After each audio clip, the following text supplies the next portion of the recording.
hacer suposiciones nos conlleva a tener como una historia inventada o simplemente a inventarnos una historia en nuestra mente que no nos lleva a nada bueno. Una historia que al final del día nos llevará a hacer suposiciones de algo que ni siquiera existe o que existirá en algún momento de nuestra vida.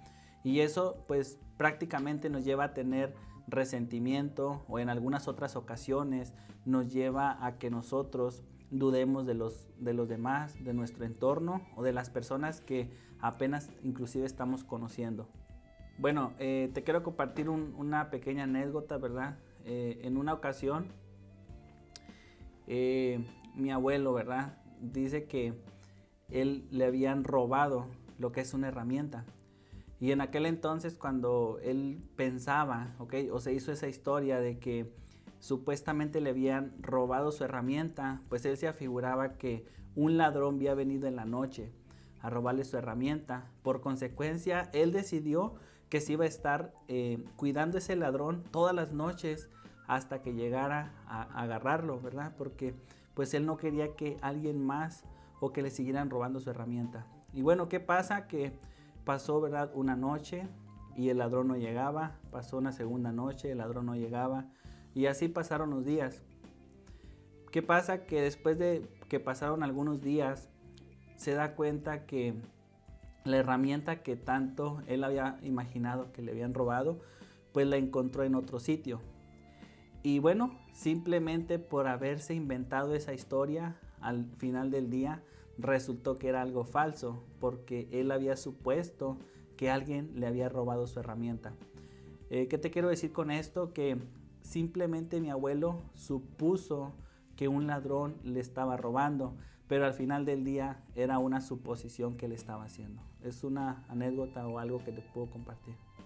Bueno, el hacer suposiciones lo que nos conlleva es a que nosotros desconfiemos del prójimo o inclusive de nosotros mismos, porque no entendemos el porqué de las cosas o la realidad de las cosas, y al final del día, cuando ya nos damos cuenta que todo era una suposición, simplemente sucede todo lo contrario, o en algunas ocasiones nos lleva a perder relaciones, nos lleva a perder inclusive, por ejemplo, el matrimonio, o a estar mal con nuestros hijos o con nuestro entorno, e inclusive hasta con compañeros de trabajo.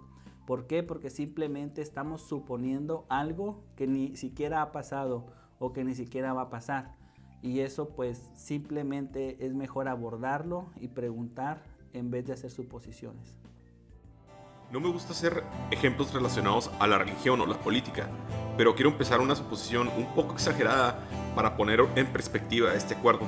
¿Cuál fue la razón por la cual Estados Unidos invadió Irak?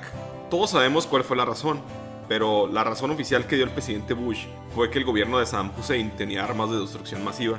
Una investigación hecha en años posteriores indicaron que los reportes de inteligencia eran erróneos, pues hicieron suposiciones en base a una evidencia casi inexistente. Este ejemplo es a muy grande escala, pero este tipo de suposiciones son cosas de todos los días en nuestra vida, con nuestros amigos, novio, novia, cónyuges, padres y hermanos. Por ejemplo, a menudo suponemos que nuestra pareja sabe lo que pensamos y que no es necesario que nosotros digamos lo que queremos, lo cual es un error. O pensamos que nuestra pareja nos conoce tan bien que puede leer nuestros pensamientos. Si un día vamos a trabajar y llegas tarde, tu jefe puede hacer 1.000.000 de suposiciones por las cuales llegaste tarde. Las más comunes pueden ser que eres un irresponsable, porque te levantaste tarde o que te desvelaste la noche anterior, pero pudiste haber tenido un accidente en el camino, y si tu jefe no te pregunta cuál es el motivo de tu retraso, caeríamos en una muy mala suposición. Así que antes de hacer una suposición, piensa en las grandes y graves consecuencias que esta puede ocasionar, porque puede ir desde el rompimiento de una relación en pareja hasta la declaración de guerra a otro país. Acuerdo número 3. No hagas suposiciones. Para dejar de hacer suposiciones es muy simple.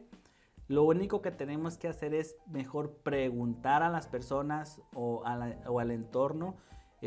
Supongamos, ¿verdad?, que tú quieres o tú supusiste que tu hijo había tirado la basura. Es mejor que tú le preguntes: hijo, ¿ya tiraste la basura? O supongamos que tú dices: bueno, mi esposa ya hizo la comida. En vez de suponer que ya tiene la comida lista, es mejor que tú le hables por teléfono si es que tú no llegas a casa, O si ya estás en casa, simplemente preguntarle a tu esposa, hey, ¿ya hiciste la comida? Porque de esa manera vas a dejar de suponer y simplemente te vas a asegurar que lo que tú estás suponiendo es lo correcto. O simplemente salir de duda. Y eso te va a ayudar porque siempre vas a poder entender si las cosas se hicieron o no. Y eso te va a ayudar a no estar suponiendo a cada rato.